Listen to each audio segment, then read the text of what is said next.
Yo, hi guys, what's up? What's good, Chimchi? What's good, Knight? What's good, Jedi Hearts? Yo, that name has a nice ring to it. Jedi Hearts. That name just has a really nice ring to it. I've seen you in stream a bunch of times, but I don't know. I'm just realizing, like, wow, that name's kind of fire. I hope you found what you're looking for here. I don't know. My brain's been like melted today, to be honest with you. I didn't plan on streaming today, but honestly, today, I don't know. I have not been too great. I have not been in the greatest of mental states today.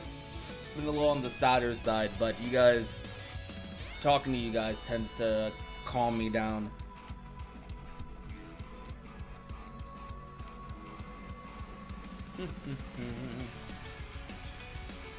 We're just gonna talk for like 30 minutes, and then play some Genshin. Then I'll do whatever. I don't know.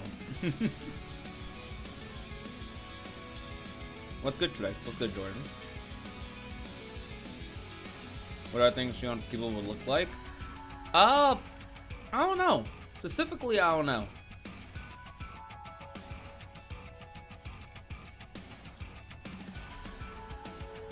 Funny enough, Chimchi, I actually mentioned that in my original script for that video, but I ended up cutting it out because, I don't know. I was definitely thinking like, I don't want to give Square any ideas. I'd prefer they wouldn't do that. So I'm gonna just cut that out the video. But I talked about that in my original script, but it didn't make the final cut. But I think that'd be kind of cute for sure.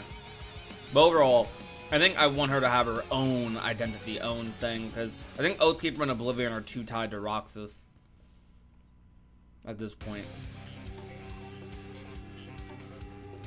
I feel like it makes Roxas and Xion sacrifice mean nothing. Why? Death means nothing if you can come back next game.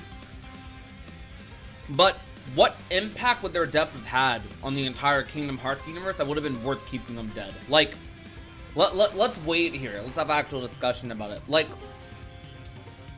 what would have benefited the entire series from having them stay gone compared to them, you know, coming back? I'm not talking about sales numbers or anything. I'm talking about from a narrative standpoint. Like, what's the argument for having them stay gone? Because the only argument I ever see is they wanted them to stay dead, not necessarily because they wanted them to die in the first place, but rather because they don't like the concept that a lot of media does, where death isn't really a big thing, isn't a big factor. It makes the story feel like it has a lot less, quote, risk.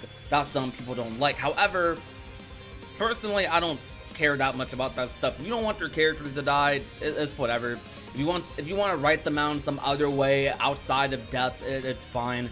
But I think it's important that whatever you're doing makes like sense and the goods outweigh the bad. I feel like Xion and Roxas, there were plenty of implications of them having their own hearts, plenty of implications of them returning in the future. I mean, literally a game made only a couple years later in Dream Drop Distance teased at it. Days itself even teased at them forming their own beings and having their own hearts as well. And neither of their stories are really conclusive. I mean, you can say they're conclusive in the matter of they return to Sora, right? However, I feel like that's not a conclusive story for their characters, because I think the whole point of their stories was that they weren't just simple nobodies.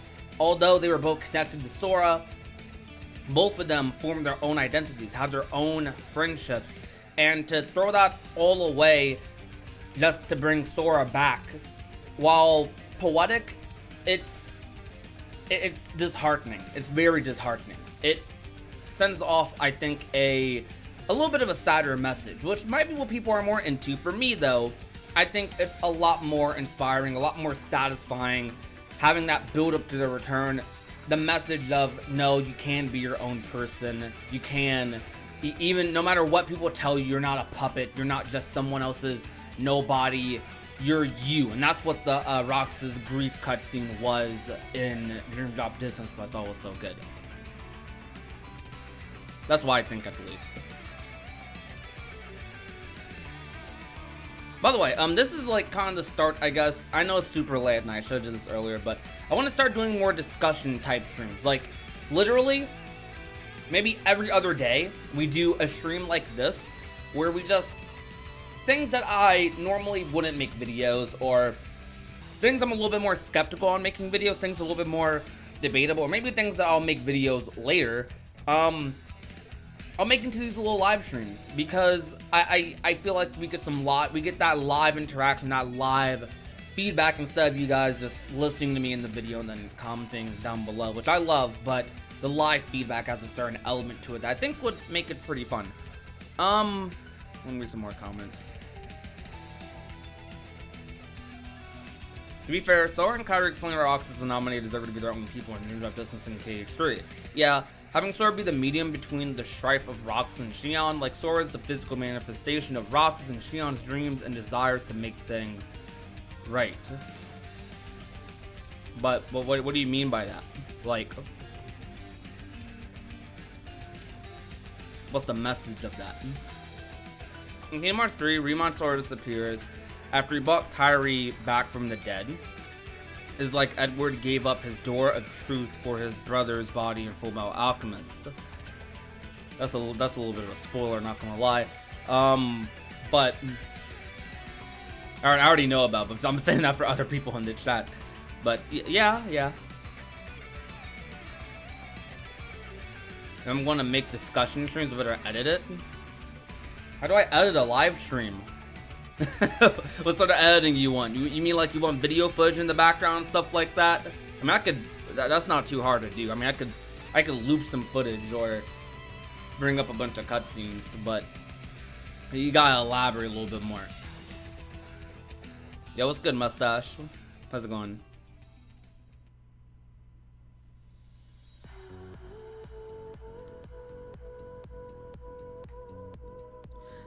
I will agree though.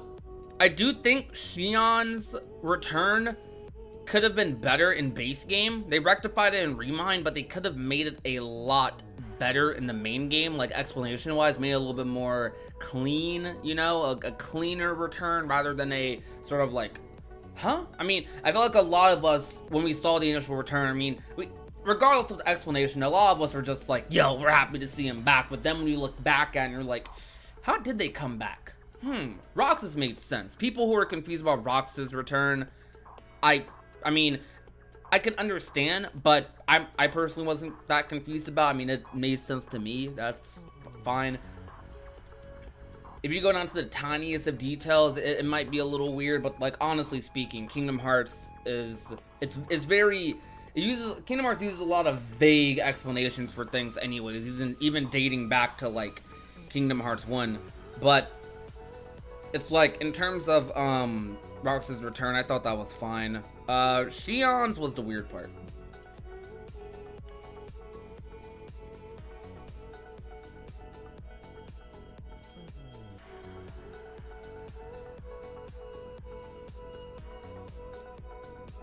Like out the empty space between questions, make it streamlined.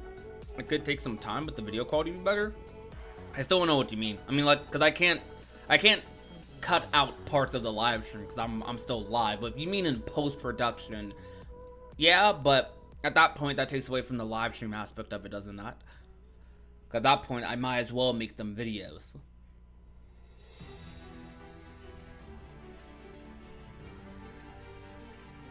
I don't think it cheapens the sacrifice at all. I really don't. Like, I think Xion's death scene is really impactful even still to this day because of what led up to it. Despite her return after, I feel like it was very, very well deserved. Like, I genuinely feel like her return in Kingdom Hearts 3 is pretty justified. Like, Xion, Roxas, they deserve to be their own people. And I was perfectly fine with them coming back. They were both beloved characters that like a lot of people liked as well. I mean, the original plan wasn't meant to even kill them off to begin with.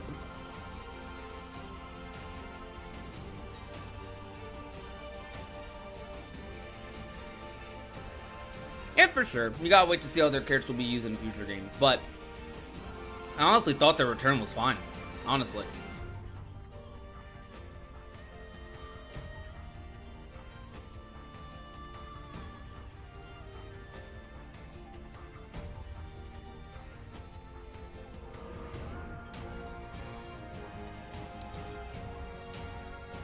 Well, if the next game, they should... Wait. I don't know what they're typing there.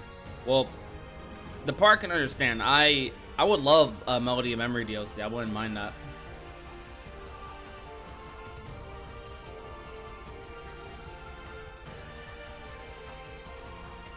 Alright, let's do a quick poll in the chat. Yes or no? We already did this on the community tab, but for the people live in the stream, the 33 people here, yes or no? Quick yes or no. Do you guys think Roxas and Xion should have returned in Kingdom Hearts 3? Yes for yes, they should have returned, it's fine. No, as in they should have stayed gone.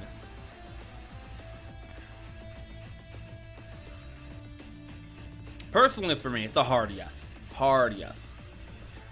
I feel like Kingdom Hearts 3 was made a way better game with them being there. And part of the reason the next saga is so interesting is because they're still there.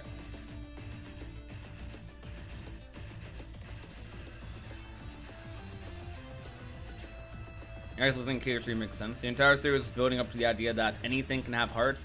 Data, artificial humans at the organization using replicas to fill their ranks makes sense. Yeah, it did make sense. I was surprised by that explanation, and I was actually happy that they brought the replica thing back, because that was something not at all really talked about since Chain of Memories, and that was after KH1, if you're not counting Rechain.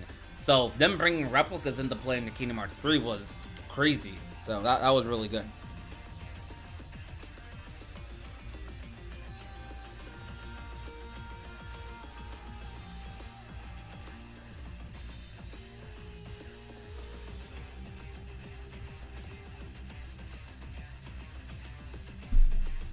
Oh, my bad for bumping my mic. Definitely think trailer spoiled too much. Will not disagree with you there. We should not have seen the back of Roxas' head or Xion's Keyblade in those trailers at all. Not at all.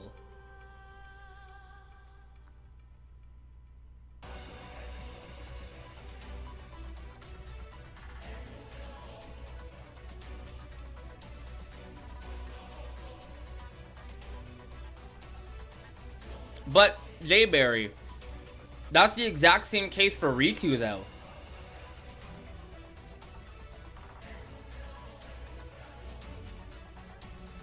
And Riku's definitely still gonna have a role going forward.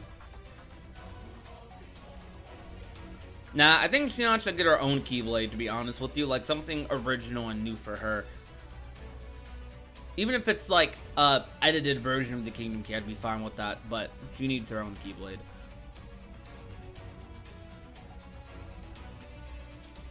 If we get 20 likes next stream, you play Kingdom Hearts fan games. I'll need a little bit more than 20 likes to play some Kingdom Hearts fan games. I need a lot more than 20 likes. Probably not even likes if I'm being real with you.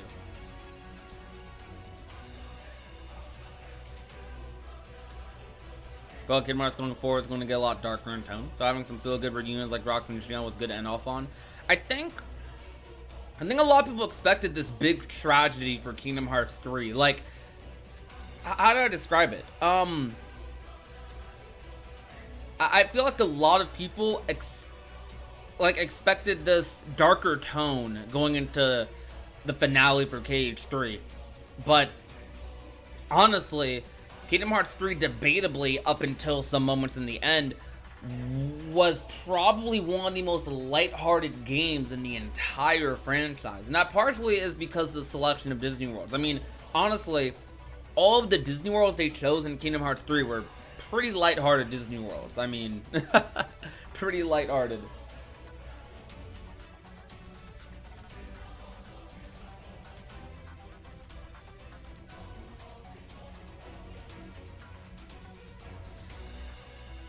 I'm curious, did you guys expect Kingdom Hearts 3 when you played it to be as, like, happy-go-lucky as it was?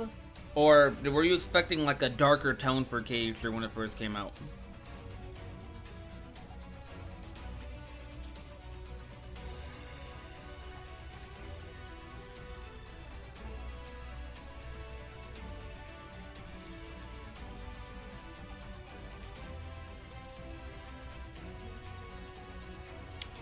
But the point I was making, Jay Berry, was that Riku's story concluded with Dream Drop Distance, yet he still was around in Kingdom Hearts 3 and is going to be having a role going forward. Just because their arcs ended with that game doesn't mean they can't have new arcs made for them. Riku's arc going forward is going to be a new arc for his character.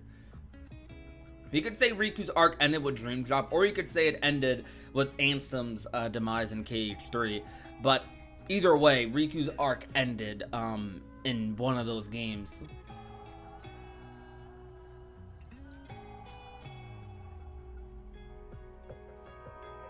Okay. I think for the next saga, we're still gonna have that. It's still gonna feel like Kingdom Hearts, but Nomura did say he wants to change up the formula a bit, so I think they're gonna be taking a lot more risk. And honestly, the Kingdom Hearts series already takes a lot of risk in terms of what it does with combat, what it does with its storytelling, a lot of risk. But I think they're about to even double that with the next saga. So, yeah. Do you guys want to read comments from my community tab by chance about this topic?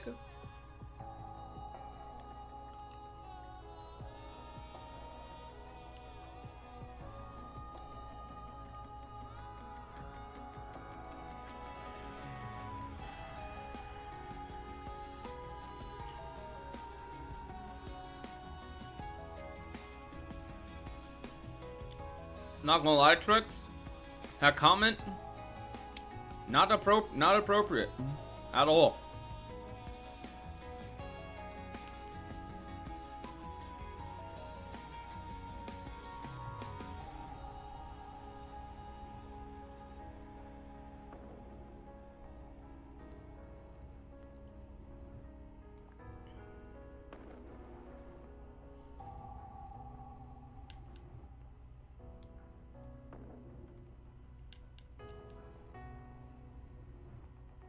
Alright, let's go ahead and let's read some community tab comments. Let's see. 'Cause I asked the same question in the community tab a while ago. I think yesterday, actually. So, not that long ago.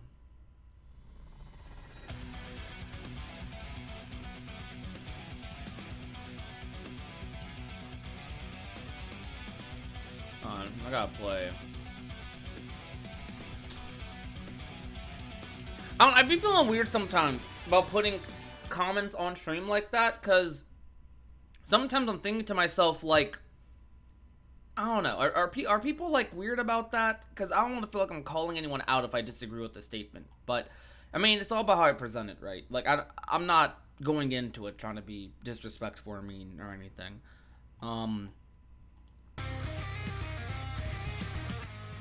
And people don't like that, then I'll just stop, but for now, we'll do it. Alright. So, let's go ahead and look at some of these comments. What's it right here? Alright, we got 80 comments on this post. Pretty cool. It's like first couple of days of a video. So as you guys can see by this post, a lot of you guys agreed. However, I mean, there were a decent amount of you that felt like they shouldn't have returned, or a small amount of you felt like they straight up shouldn't have returned. A decent amount of you were mixed. I know, Mitchum. I just get, I don't know.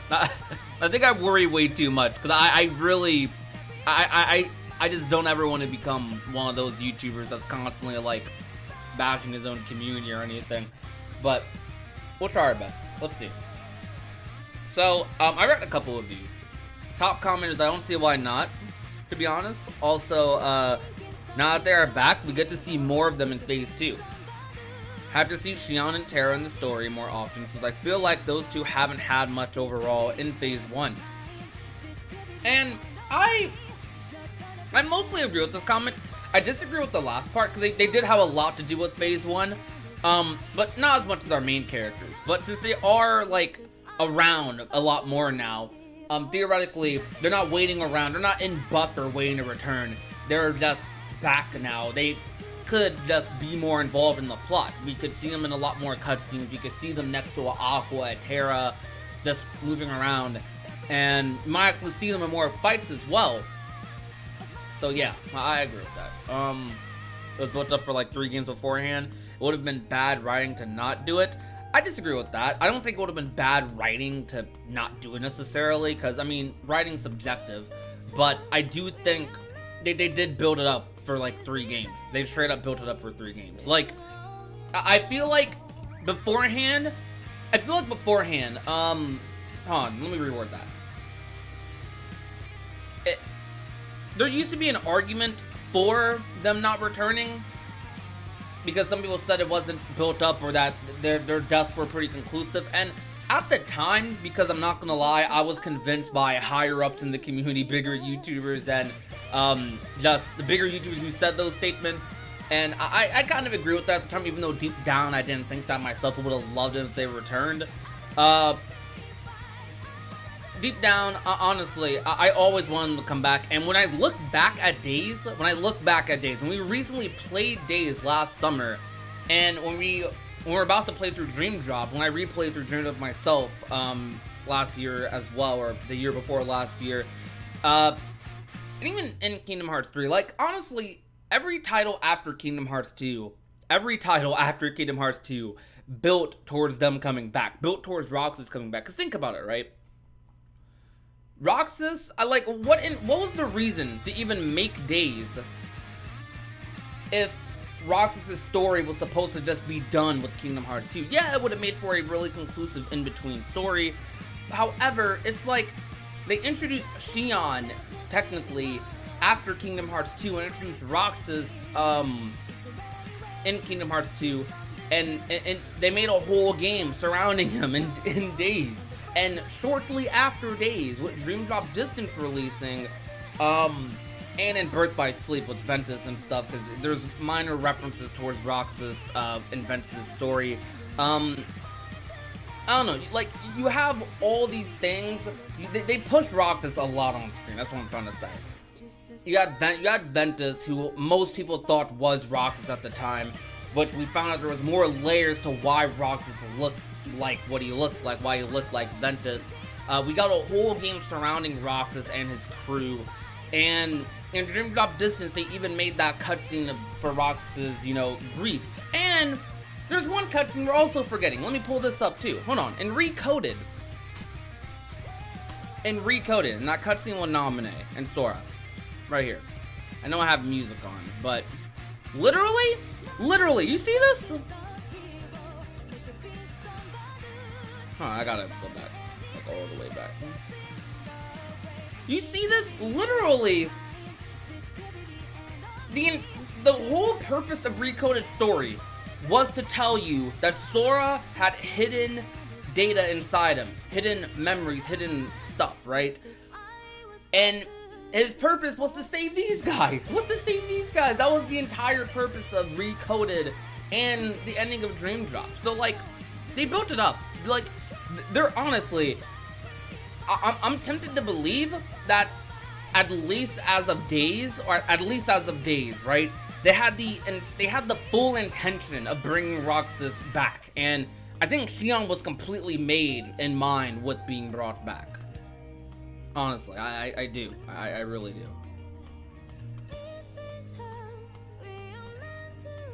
But back to comments. Does Roxas and Xion deserve to come back? Roxas deserved to be his own person, and now Xion needs to be allowed that she is no longer just a puppet made for memory. She is a true person you meet. Yep. What's crazy is when you played KH2 back in the day you really thought Axel was dead, and then in 2012 Dream Distance comes out, and you're like, oh, wait, he's alive? Wait, they're all recompleted? What's happening? Yeah, I'm not gonna lie, I was super confused. By the, beginning of that of that game growing up.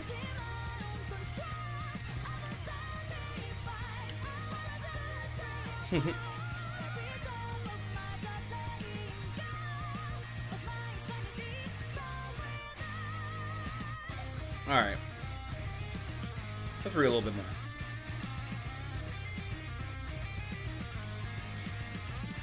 The way Xion was brought was a little haphazard. Let me refresh the page. You leave a comment. Let's see. If I look at recent comments, maybe I should look at recent comments. Darkness, nice. Hold on.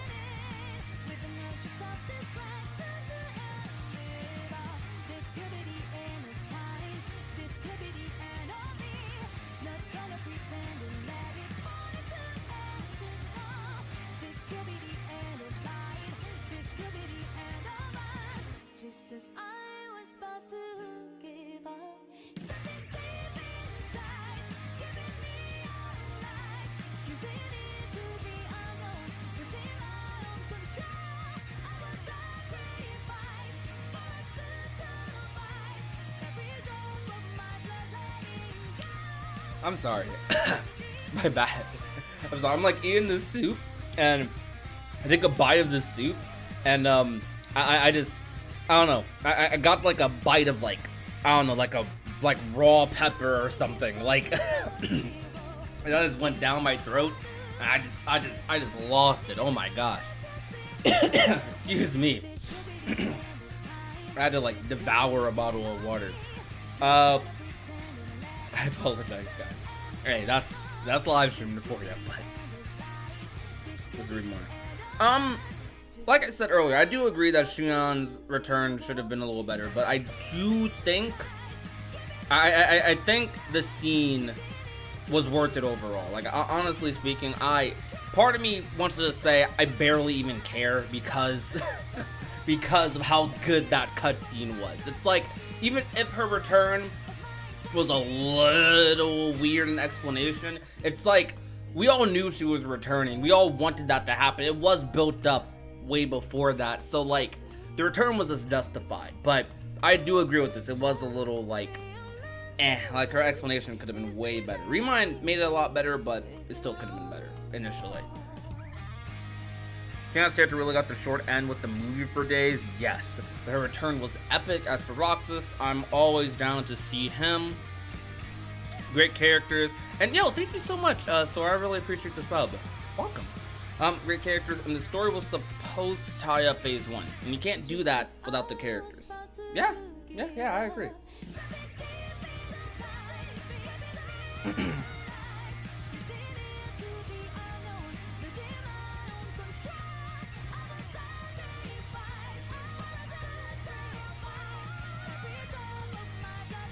Honestly, I understand that more. It's all about how you look at it, because it's like, for me, Roxas' sacrifice, because, okay, in my head, right, for the past decade, I've always had this thought, like, I thought it was very unlikely for Xion and Roxas to not return, because they straight up were building up towards it, with Dream Drop especially.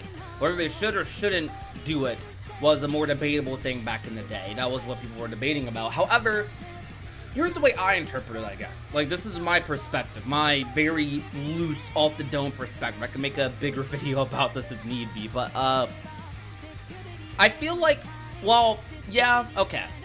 It's like, it would hit different if Xion was gone and stayed gone. That would hit different. It would be a lot more, it would just be eternal sadness. That's what that would be. But for me, her death scene isn't just sad anymore. It isn't just sad because like she had to go away or she couldn't be with her friends anymore.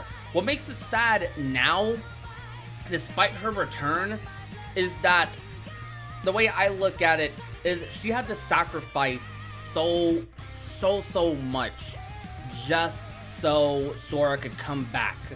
And Sora being aware of them, which they were fine being gone for good, but Sora being aware of them, he made the decision of like, no, you guys do deserve to be your own people. And he went through leaps and bounds in Kingdom Hearts 3, even ignoring, honestly, some of the villains in KH3, just so he could save Roxas, so he can save people like Ventus and Xion, because they deserve to come back, to be their own people, to exist. It's like that sacrifice isn't lessened because she's back. I think if anything, that sacrifice she made is what makes her return so special. That sacrifice Roxas made at the end of Kingdom Hearts 2 is what made his return so special. And it might just be because I love Sora so much. Like, it's like a thing where it's like, okay, you thought that you had to be stuck in this rut forever, but you had that one friend, that one, you know, hero to pull you out of that rut. And that's kind of what Sora, I guess, was. So for me, it doesn't really lessen the impact of those scenes, because Xion's death still hits the same. Like, we rewatched the Days movie last year and played the game, and those scenes still a hit. Like, if you guys want to go back on stream and watch those scenes still a hit for me. Those scenes where Roxas is like, my summer vacation is, you know, over after experiencing, you know, what it's like to live a normal life, essentially, in Twilight Town, the tutorial. Those scenes still hit. Like, those scenes don't go away just because they're returned. That's at least how I look at it. Like, just because they returned doesn't degrade those scenes, really. Like, they're still awesome. They're still great scenes. And if anything, the build up that happened after those scenes for their return is kind of what makes those scenes so cool to go back to. I don't know, it's weird to describe, but it's like, those scenes really do, yeah, like Turtle Noise said, those scenes still hit. They still hit, for me at least. But I understand where they're coming from, genuinely. Let's do more of these comments though. On one hand, I like Roxas and Xion getting a happy ending, but on the other hand, it felt unnecessary because their respective narrative arcs have been wrapped up years ago. This I disagreed with. I want to see the comments to this. It was honestly fan service, but fan service I loved. I won't say it's not fan service. Like, it's definitely some fan service. I don't put a negative connotation on fan service like a lot of people in media, though. I do think there's a such thing as excessive fan service. Like, I think a lot of animes do have excessive fan service, but I think good types of fan service are the types of fan service where the good, you know, outweighs the bad. The reward is much greater than the risk you're taking. And I feel like this is a scenario where the reward is a lot greater, because now that they have a much more fleshed out roster of characters for Kingdom Hearts, like, think about the conversations we're having. It depends on the type of Cage fan you are, right? Oh, let me change the song. Oh my gosh. Hold on. But I can talk while I'm looking up the song and stuff. But like, I feel like what was I saying? I completely lost my train of thought. We were talking about fan service, yeah. I feel like this was some good fan service. So think about what we're talking about now. Think about the conversations we're having. And I'd say after Kingdom Hearts 2, pre-Kingdom Hearts 3 days, we were not having conversations about, yo, what if we got a fully playable Unreal Engine 4 Roxas game, or Aqua Terra game, or whatever, I don't know, Mickey game, I guess, Kyrie game. We weren't having those conversations, or at least they were mentioned, but we did not have as much weight to those combos, because they were just ideas thrown out there. Now they feel like actual possibilities. Like, although I think it's unlikely for us to get a Xion game, it's really not impossible. It's genuinely not impossible. Even though, like, it's not impossible for us to get another Roxas game, Axel game, because they're not trapped narratively in this, I guess, story of them being lost, of them being forgotten, gone, whatever, you know? A lot of them are here. They're back now. They're able to do their own things, and I think I can finally see some of these characters, like, fleshed out beyond the tragedy. What is Xion's character like beyond the tragedy, beyond her connection to the organization? What's Roxas' character like beyond the beyond being a nobody, beyond being, you know, a quote, the number 13, you know what I mean?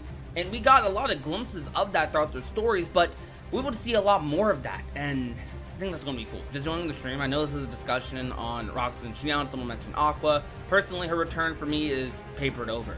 The darkness is freed from her and just instantly forgives. What do you mean by that? Talking about for Aqua? I wanted everybody to come back so bad for being a real person. I wouldn't have thought Dark Riku was his own person, you know? Yeah, well, Repliku has a pretty amazing story. I wouldn't really... It's weird.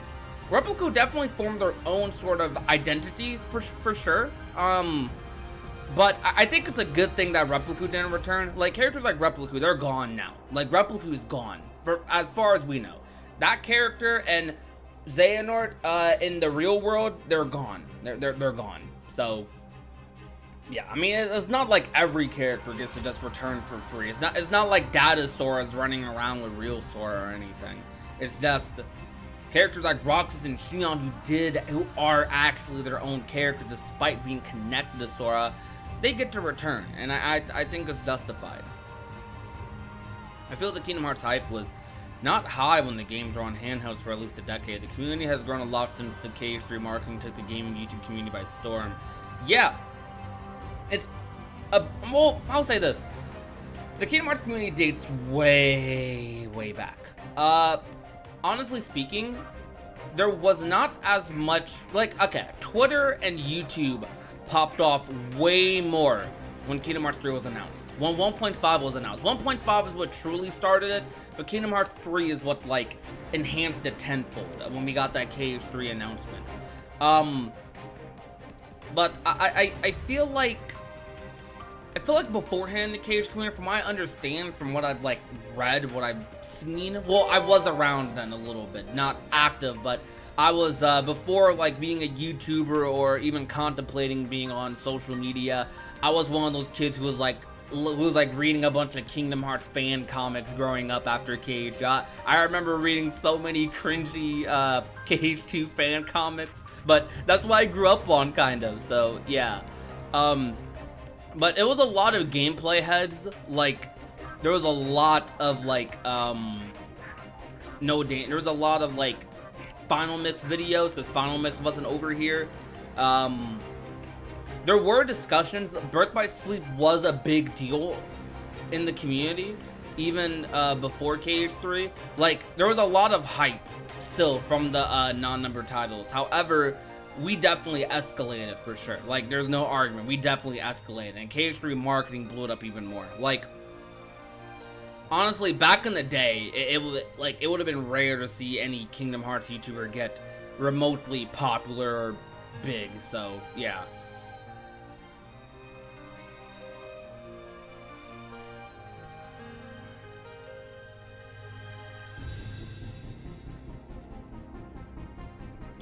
Read more.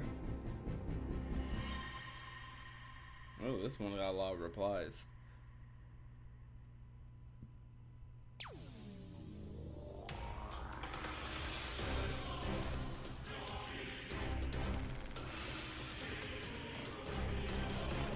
One of my two favorite characters. Their return felt cheap, to be honest. Those who think Roxas and Xion should have stayed home are heartless nobodies. Okay, that's a little mean. Do they have come back? Yes. How they came back? No. Down to Twilight Town? Why? Xehanort is an idiot. The characters living in 3, in retrospect, was a really strong idea, in my opinion. Specifically for Sora's character. Like, all this guy is going to do is make sure everyone's happy but himself. Also, I never side with why people believe Roxas' story should have ended with 2. Him and Amanita just accepting her resignation to Sora and Kairi's hearts is needlessly bittersweet, at best, for an ending to them. I agree with that. Roxas and Xion are only 2 of many characters who deserve better, and get what they're owed. Kingdom Hearts is tragic to a point, but the sad stuff is only there to highlight the positivity and joy of life. Honestly, this comment is kind of how I interpret Kingdom Hearts.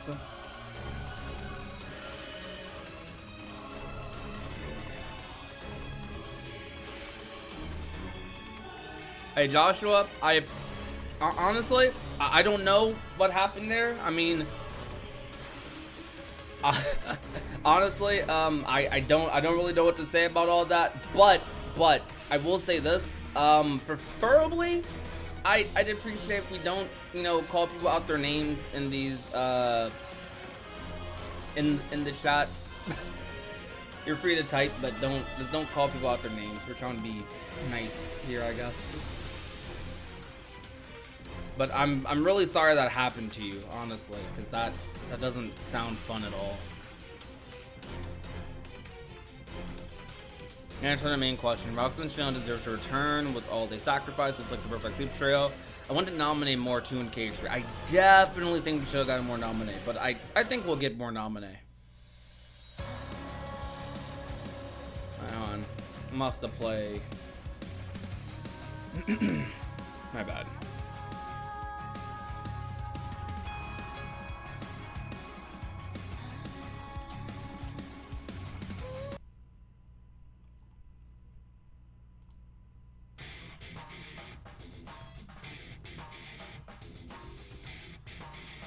I don't agree with it being needlessly bittersweet. The bittersweet to me is what sells the KH series to me. I like happy endings, but the sacrifices and struggles along the way make it worth it to me. I understand that. For me, it's like, I agree with the bittersweet, mostly because it's like, I guess that's not what I'm looking for out of Kingdom Hearts. Because, like, I think there's plenty of sacrifice to be made. Like, okay, for example, the sacrifice that had to be made there didn't need to be them conceding to the idea that they had to be, you know, with Sora and Kairi to be together. I think the sacrifice that comes with that, I guess you can say, is like, how do I describe it? It's really hard to describe. I don't know.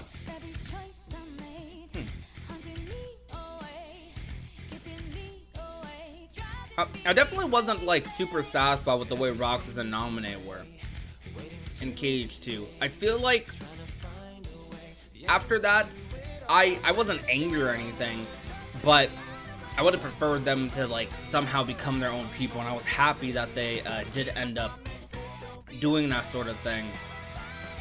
What ended up being kind of bittersweet about it was that, you know, okay, Roxas fought this hard against the system at the end of his tutorial, only to look at Sora and just smile and be like, oh, well, I guess my summer vacation's over. And it's like, huh. That's it? You're just gonna give up like that? Because he was fighting really, really hard at the end. He was smashing computers. He was boxing everyone. He fought his best friend. He tried to fight Ansem. That boy was mad. Then he looks at Sora and he's just like, okay, I guess my summer vacation's over. And it was still a sad scene. That scene still hit, but it's like he fought so hard and Sora awoke. He lost. And when you think about it, he lost that fight to be his own person. He really did. But Sora allowed him to win that fight. That's kind of the way I look at it, I guess.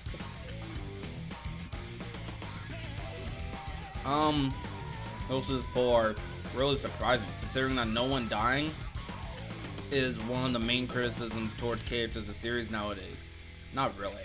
Maybe from people outside the series, but people who are like major fans of the series, I don't think that's a big criticism. And I see a lot of people like, I guess, fake criticize about that, if that makes sense. Like, some people want Kingdom Hearts to be this super crazy deep story where characters are dying left and right. That's not what Kingdom Hearts is. And it's not just because it's Disney. There's plenty of Disney movies with death scenes, tragic scenes like that. That's nothing foreign to Disney. It's more so like, that's not what Kingdom Hearts really needs to be. But it's not even just Kingdom Hearts for me. In media in general, to be honest with you, I am not a big fan of the concept of death adding to, like, you know, the depth of like certain characters, or adding certain weight or certain risk to events. Because it's like, there's way more there's way more risk in storytelling, way more ways you can like show consequences without, you know, necessarily having characters dying and not being there. Like, I think, for example, there's a lot of mental risk to things, and Sora is that example in Kingdom Hearts 3. I mean, Sora puts himself at a huge like mental risk by taking on all of the tasks that he really does. Like he puts way too much on himself and on his friends and stuff. Like he's convinced himself deep down that if it wasn't for them, he'd actually be like literally nothing, worthless. And that's really sad. But things like that you can portray perfectly, and you could add emotional weight to those moments without necessarily killing off a character. Because there's been a lot of moments in media where there's been characters killed off that I didn't really feel like needed to be killed off. Like, yeah, it's cool to see. It's emotional. It's a enjoyable. Well, it's enjoyable in a different way. Enjoyable in a emotional sense to see a character, die, pass away, and then having the main character react to said event and lash out, like, I don't know, for in Dragon Ball, Goku turning into a Super Saiyan, for example, or in Naruto, he becomes more ambitious to train and defeat the bad guy. Like, it's cool to see stuff like that. However, there's other ways to accomplish those things. I don't think that's the end all be all for character development. Like, if anything, I think in a lot of cases, to be honest, deaths seem to be used as a cop-out to give characters more power, to give characters drive, motivation they otherwise would not have had at all. But I think it's a lot more interesting, a lot more intuitive when I see stories written where there's other types of consequences outside of a character getting, hurt, destroyed, like Thanos snapped from existence. That's just me. Death is definitely overused for drama's sake, and there are better ways to show consequences and tension, but it can still be done well. Yeah, for sure, it can still be done well. There's plenty of instances where it has been done well. See, I feel like it's like using a cheat code. If a character isn't supposed to stay dead or gone, then why would you kill them? That's my problem with it. I understand that. For sure. But it's like, how do I describe it? Like, Xion's death scene, like, we simplify it and call it a death scene. It is kind of the death of her character. She's forgotten. She's almost erased from existence. But they say, even in that game, that she's just returning to Sora. Same with Roxas. He's returning to Sora. It's less of a death and more of a, like, I don't know what to describe it as, but it's definitely not just a death scene. I need more music. Let's play Triangle Strategies OST. Naruto opening 2, love it. For OG Naruto, opening 4 is probably my favorite.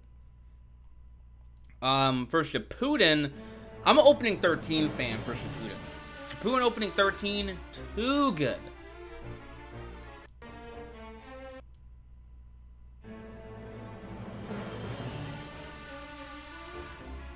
Yeah, I've watched a lot of shonen. A lot.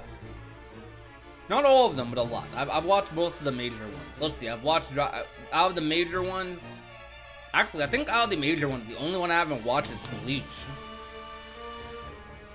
Out of the major ones, I haven't watched Bleach. Currently, a show I'm watching right now, I'm watching Rurouni Kenshin. But I've seen the Yu Yu Hakusho's, the Dragon Balls, Naruto's, and all their iterations. Caught up with My Hero. Oh, I haven't seen Demon Slayer. I do have to count that. Well, I've seen a little bit of Demon Slayer, I just haven't finished it.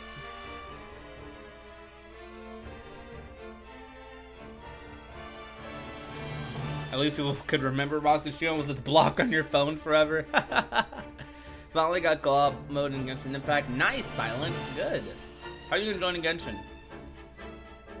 3 more comments. Mix, I love them coming back. Hate how it was handled and how little important they were after. I mean, the game basically ended after they returned, so I don't know. I think that's a little. I think it's a little too quick to say this part, personally. Their stories definitely felt finished in their respective games. unlike the Wayfinder trio, but their return felt so good. It's hard to argue they shouldn't have returned. I mean, I wouldn't say it's hard to argue, but I disagree with this statement. Like, we all know what I disagree with this statement. I don't know. If it felt like it was finished, I can't argue the feeling you had while playing those games. Like, if you watched those cutscenes and you were like, alright, their story's done. You watch Xion's death and you're like, alright, she's done. She's never coming back. Like, I can't take that away, because if that's how you initially felt, that's how you initially felt. And if anything, it could be on the developers for not making it, you know, for not allowing it to be interpreted in another way, or make it was on the developers for not making it easier to interpret in the way that would lead to KH3. But there is a lot of arguments against that, against their stories ending, because literally for Roxas's case, especially Roxas, Xion can be a little bit more debatable, but I don't think she's as debatable either. For Roxas especially, it was completely hinted at, like, even in moments in KH2, especially in days and games after, like, it was hinted that Roxas was always meant to be his own character and should kind of stand on his own. Like, Sora was never fine with Roxas, you know, just being a part of him, you know what I mean? My favorite trio is the Days trio.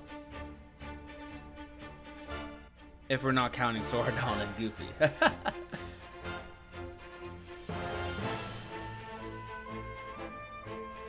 If we're not counting them.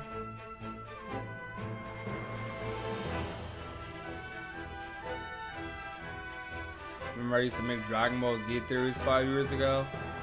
Dragon Ball Z theories. I did make a tournament of Power Theory. I do remember that. That was the first collab I did with Yaya. That was like, that'd be like 3-4 years ago, right? That was a while ago.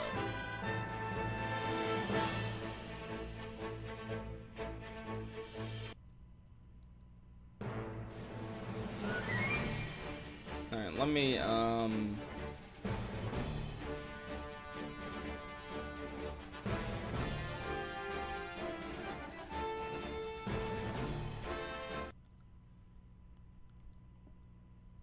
excuse me.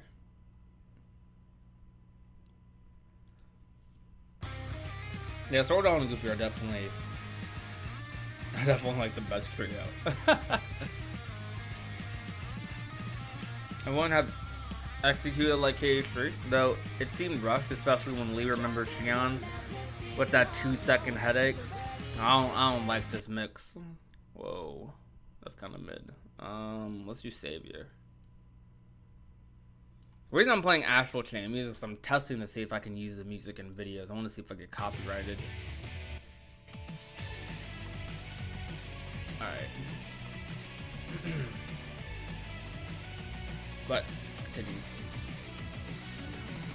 I wouldn't have executed like KH3 though. It seemed rushed, especially when Lee remembers Xion with that 2-second headache, knowing dang well when someone in Kingdom Hearts remembered something, they have like a whole migraine / seizure. That's the only thing I have to grasp about Xion's return. Roxas should have whooped Xemnas' butt though, like took his lightsabers and beat his face with them. Okay. I don't know how to respond to that. Let's respond to this one. It is bad writing to bring characters back from death. It means that every conflict has no real stakes or danger. It made it so that when Xehanort killed Kyrie in KH3, my eyes rolled. Compared to how well the story goes in Harry Potter at the end of the 6th book, I don't know anything about Harry Potter, when a very important character dies, it makes the reader question how the protagonists have any hope of winning and raises the stakes immensely. So when they do finally win, it is so much more significant because you know exactly how much was truly lost in the fight. Kingdom Hearts, as of now, has none of that. I don't agree with this. I'm gonna be honest. I don't agree with this, to be honest. I definitely don't think. Oh, what the heck? Okay. I definitely don't think. Honestly, I've never been a fan of the of like throwing around the word bad, good writing. I mean, there is there are standards to writing. Like, it's not like not everything is completely subjective, but I think when it comes to Kingdom Hearts specifically, it's like, what were you expecting, I guess? It's like, I understand this part. It made it so that when Xehanort killed Kairi and Keishima Asriel, I do understand how them being brought back led to this feeling. That I understand. I don't think that's necessarily a good thing. But like we talked about earlier, it's like there were so many hints. Like, if you looked into the lore of their deaths, everything surrounding it, there's so many hints that they are going to be coming back later, that this isn't the last we're seeing of them.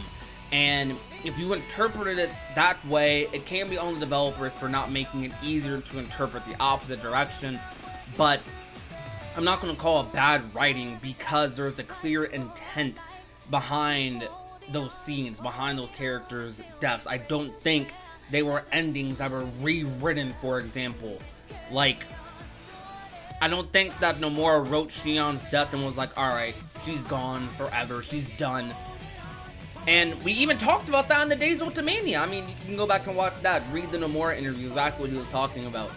With Roxas, I don't feel like he wrote Roxas to never return after Kingdom Hearts 2, because Kingdom Hearts 2 was never meant to be the final game. So it's like, I don't know, it's a lot. And that's why I don't think it's bad writing. And I don't think it's good to call it that, personally.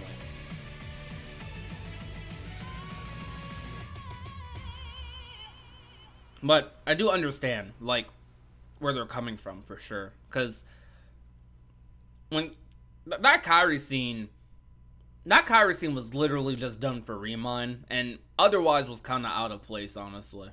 But that scene was just done for Remind. If Remind didn't exist, that scene would be pretty mediocre.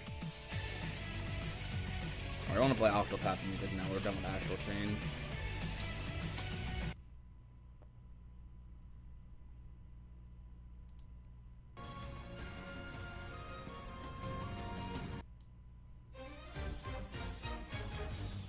Well, the return was spot on, but more time have been spent in the other worlds, like KH2. You guys know how I feel about KH2 Disney Worlds. Kingdom Hearts did a good job at exploration and being more about looking rather than following a path, but KH3 felt like I was set on a railroad leading me in one direction the whole time.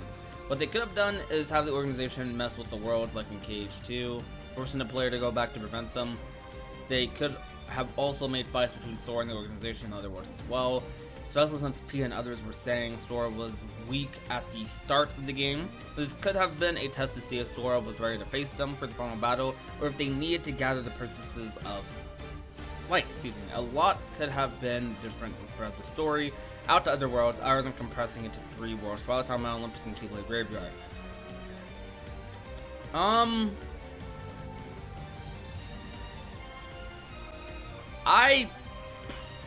I disagree with this whole comment.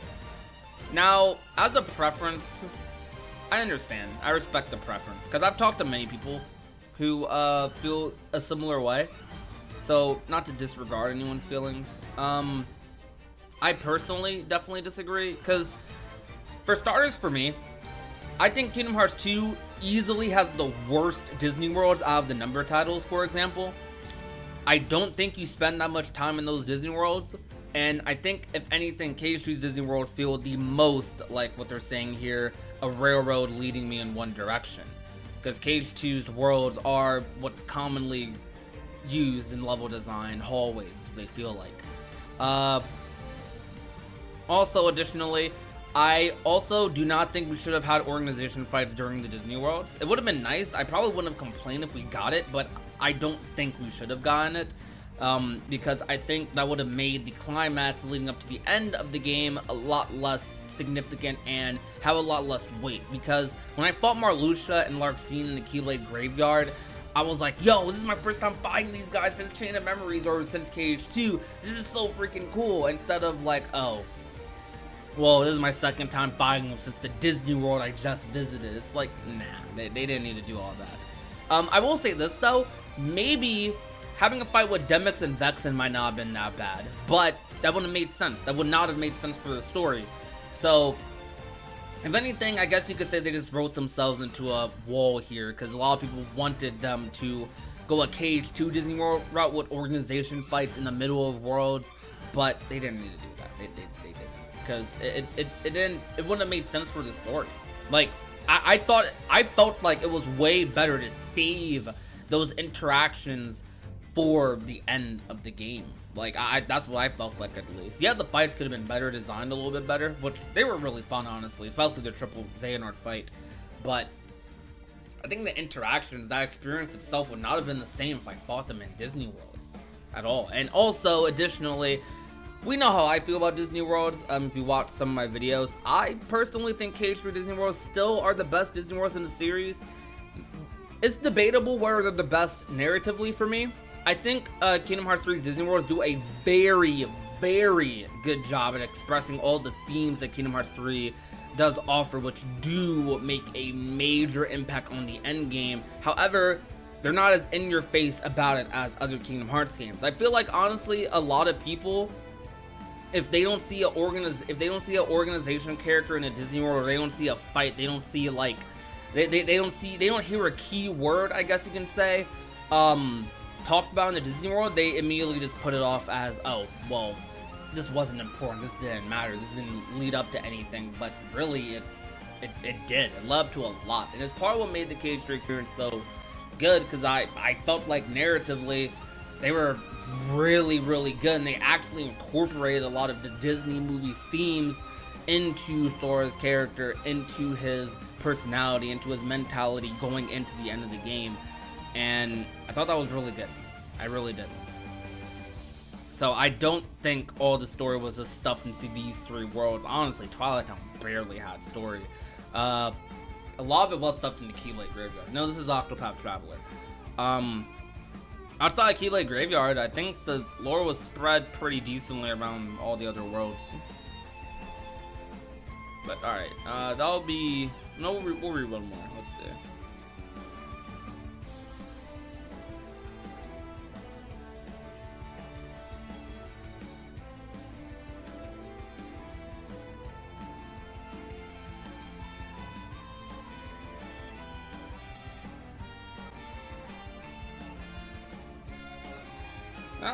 I agree with this comment a decent bit, to be honest. Definitely a reach of an explanation, but it makes sense.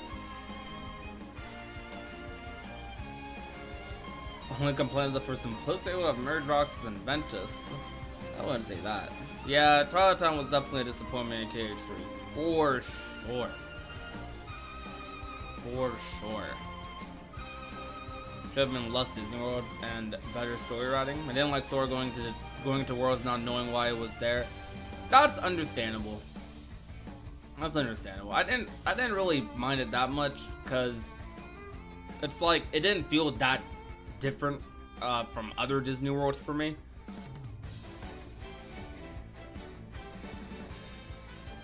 Because like he was just trying to find out how to get the power of waking. That's the main reason he was there in those worlds.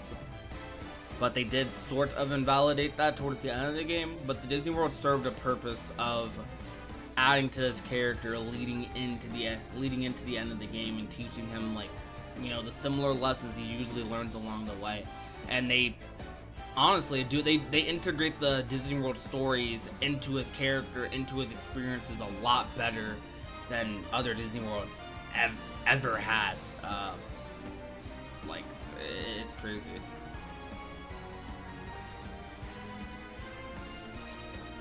But let's see.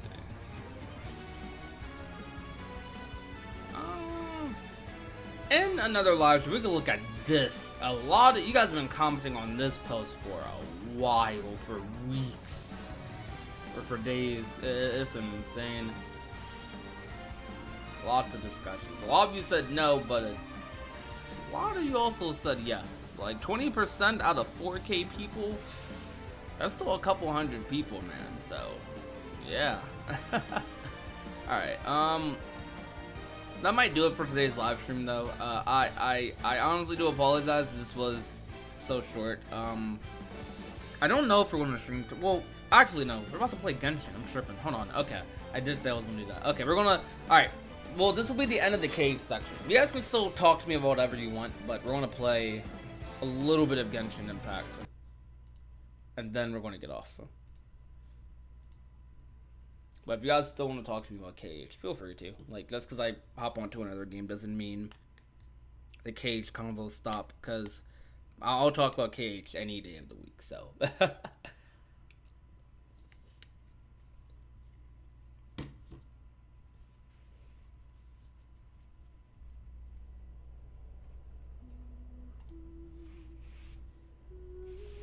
I definitely think Riku saving Aqua would not have been a bad thing.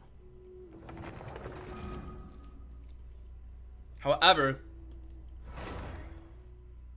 I think Sora saving Aqua wraps up blank points a lot more.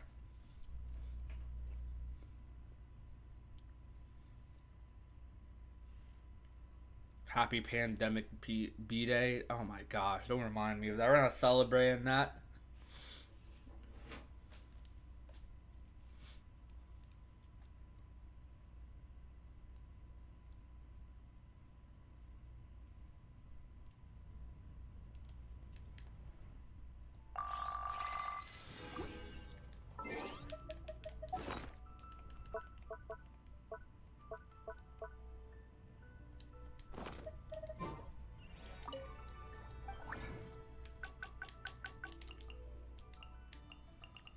I can't wait to be able to log on, just use all my condensed resin and not play the game. That's gonna be great.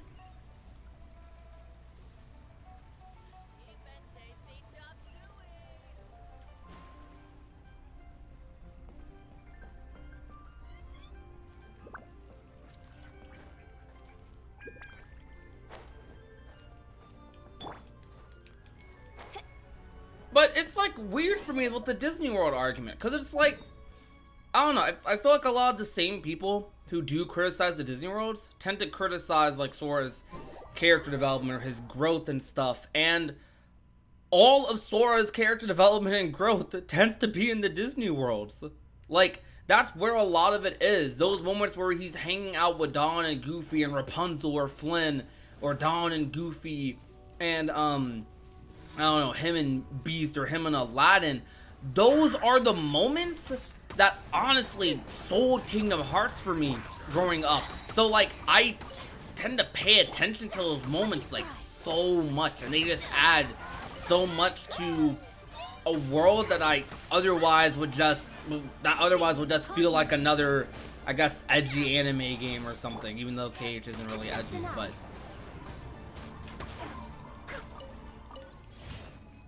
it just wouldn't be the same, you know? But I understand people's critiques about Disney World. I have my own critiques about them for sure.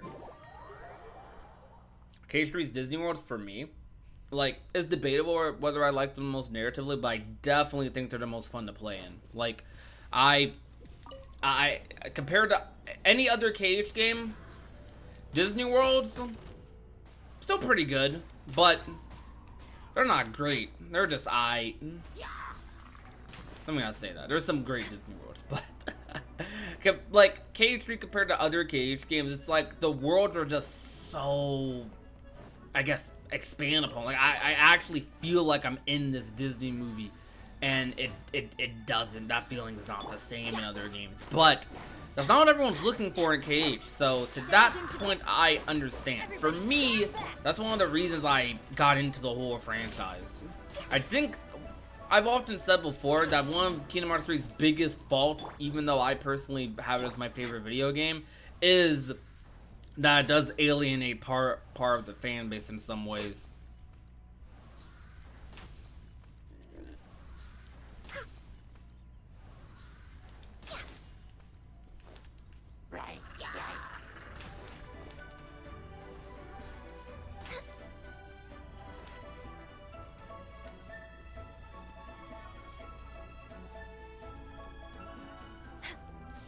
Yeah, for me, Sora's my favorite character in media, and Disney Worlds are probably one of the biggest reasons I'm into Kingdom Hearts outside of the characters themselves. So It's a good thing that a lot of people got into Kingdom Hearts for different reasons, and I don't think it's the worst thing in the world that KH3 isn't everyone's favorite game. It doesn't have to be. It honestly doesn't.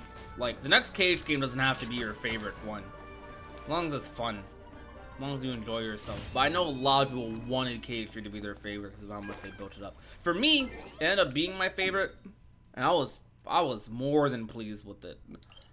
But it's not the same for everybody else, and I get that. And there are some things that disappointed me when the game came out. Truly, just the goods completely outweighed the bad. Very cool looking for Sora and Aqua, and Kairi. How will the other characters be relevant in this new arc? The only character I can see being used is Ventus, Roxas, Xion, Terra. I don't even know. That's a decent sum of characters right there. I 100% think Roxas is going to be relevant next arc. 100%. Mickey already has a role for himself. Honestly, the Lee and Sayax have Subject X going on. The only character who doesn't have anything really lined up for them, only major-ish character, is Xion. She's the only one that doesn't have something directly lined up for her.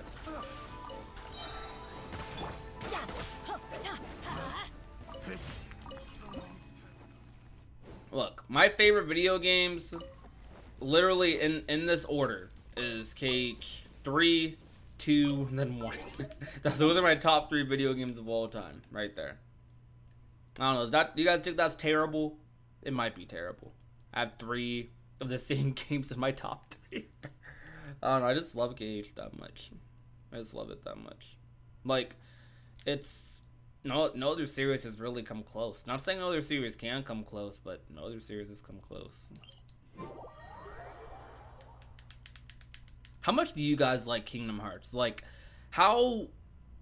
I wonder, because, like, are the people who watch me as crazy about Kingdom Hearts as I am, or are they just kind of, like, casual with it? I'm curious. Like... Next on the agenda...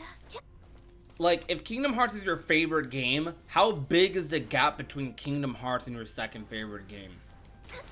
For me, the closest thing to Kingdom Hearts isn't a game. It's a show, and that's Avatar: The Last Airbender.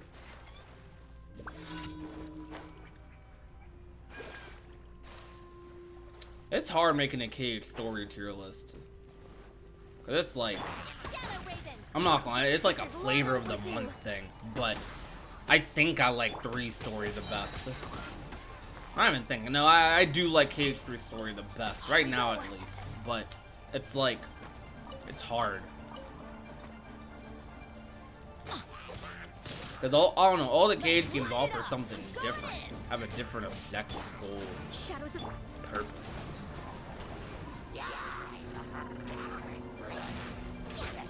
Fate is upon you.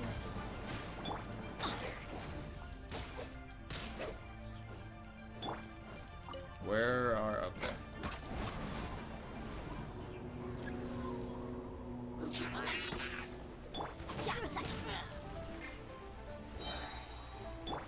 This is long overdue. No touching.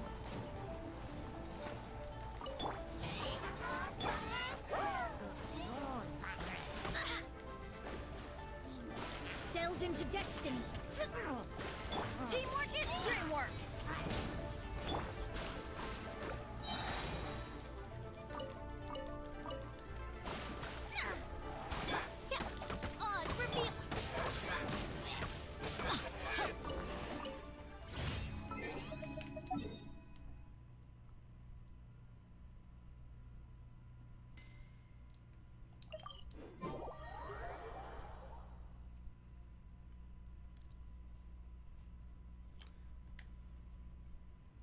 Okay. I think I like Kingdom Hearts more than Avatar, but well, I do like Kingdom Hearts more than Avatar, but it's pretty close. It's closer than anything else. Like my second favorite video game is Jak and Daxter. Then after that, it'd be Octopath.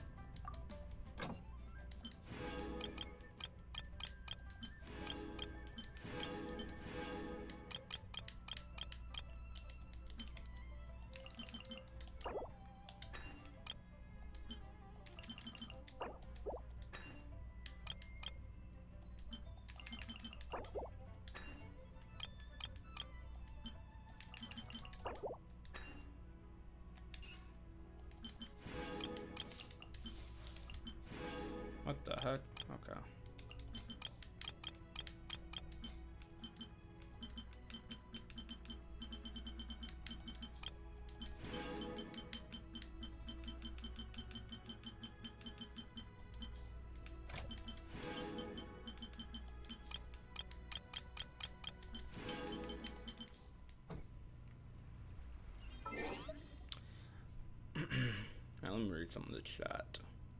Everyone else's relevance will or will not follow later. The problem is that the wait is agonizing, especially for me since Riku is the only one of the 4 I like. That's insane, I'm not gonna lie. It's pretty insane.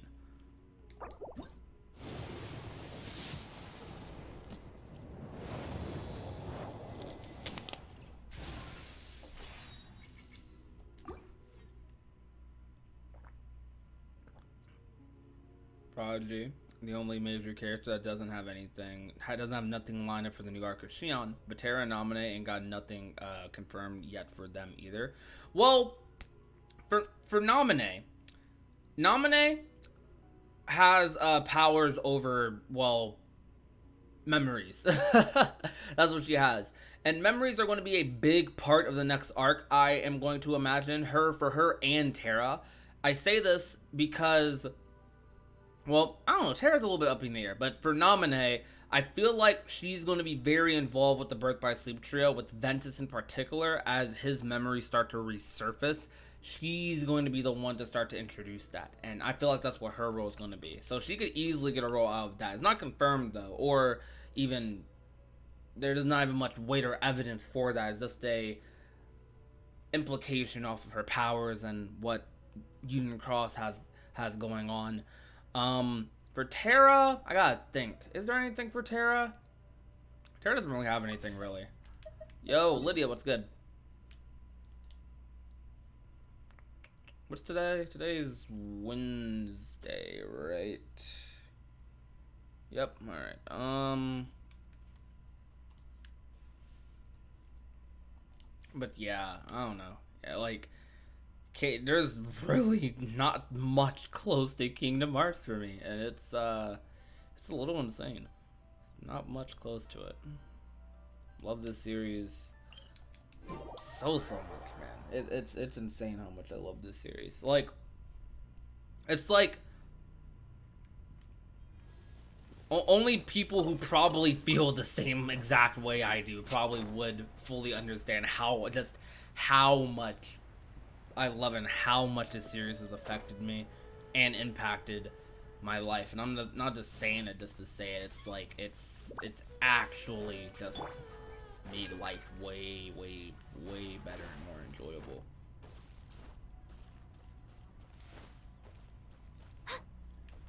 It's like one of the few games that it actually feels like I can kind of just, I don't want to say that, how do I describe it?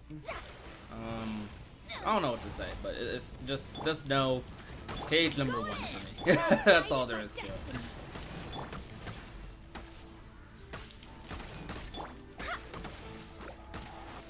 Delve into destiny.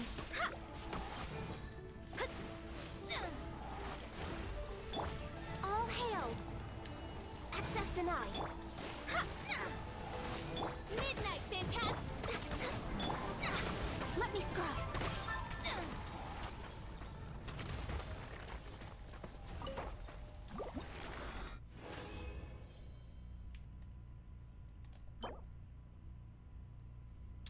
That's terrible. I'm sad.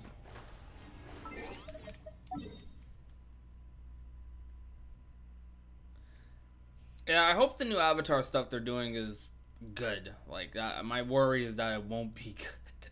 But I have faith. I have faith.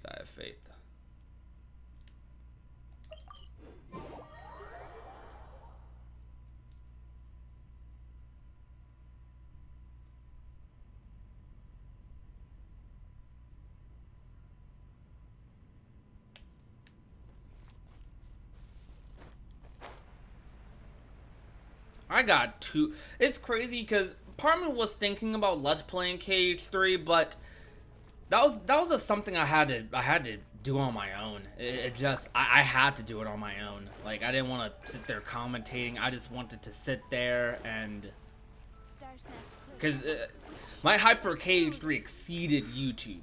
For every future KH game though, I'll most likely play it on YouTube or stream it or something, especially now that I'm a lot more comfortable doing so. Beforehand, admittedly, I wasn't like the most comfortable doing that sort of thing.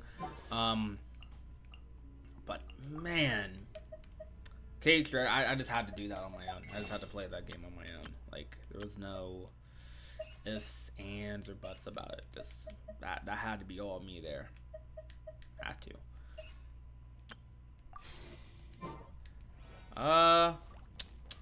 That. Am I able to buy flowers? Don't disappear. Nope. One more day. All right. Well, that will about do it for today's live stream, though, guys. Seriously, I really do appreciate you guys coming out. Nice talks. Definitely ease my mind, because I'm not gonna lie, today was not the greatest for me. And I don't know. I feel like my comfort area, like a lot of people usually video games is their comfort. Video games is kind of a comfort for me. Kingdom Hearts especially is a comfort game for me.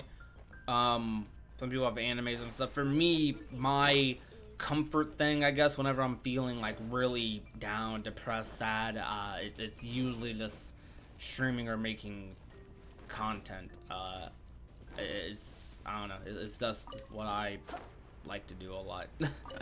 So thank you guys a lot for that, seriously, because you guys honestly affect me a lot more than you may think. But anyways, though, enough of that. I really do appreciate you guys coming out. I will have a video or a stream uploaded tomorrow. We're going to try to get another Ultimania video out. I gotta finish up editing some of the final episodes, because we finished the Ultimania series recently. But if you enjoyed, you already know what to do. Leave a like, share the channel with a friend or family member, hit the subscribe button if you haven't already, and I'll see you guys tomorrow.